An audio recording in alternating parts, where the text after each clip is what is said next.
అంజనిపుత్ర పవనసుతరామ అంటే పుంజికస్థలనే అప్సరస ఎంతో భక్తి శ్రద్ధలతో గురువైన బృహస్పతికి సేవ చేసుకుంటూ ఉండేది.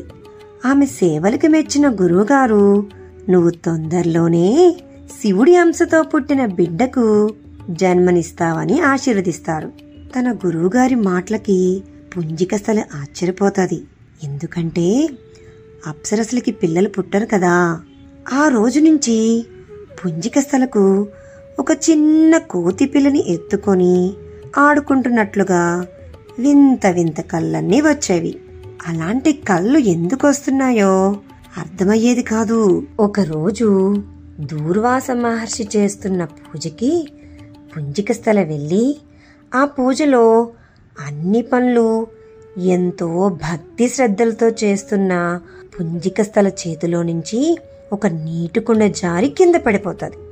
అక్కడే ఉన్న దూర్వాస మహర్షి కోపంతో పుంజికస్థల్ని నువ్వు కోతిలా జన్మిస్తావని శపిస్తారు. పుంజికస్థల మహర్షి కాలు మీద పడి ప్రాధేయపడగా మహర్షి ఆమెను చూసి జాలిపడి, నా శాపాన్ని నేను వెనక్కి తీసుకోలేను, కానీ నీకో వరం ఇస్తాను.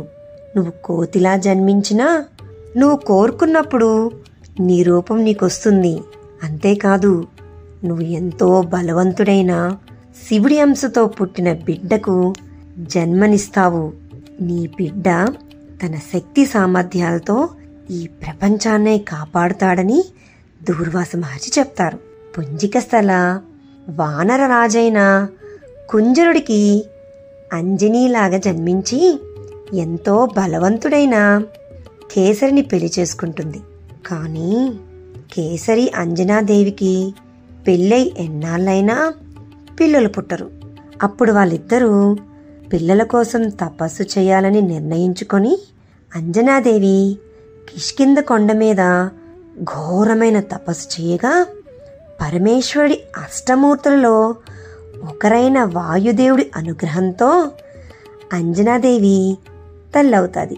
అంజనాదేవికి పుట్టారు కాబట్టి అంజనీపుత్రుడని, వాయుదేవుడి అనుగ్రహంతో పుట్టారు కాబట్టి పవనసుతుడని మన హనుమయ్యని పిలుస్తాం. జై శ్రీరామ్.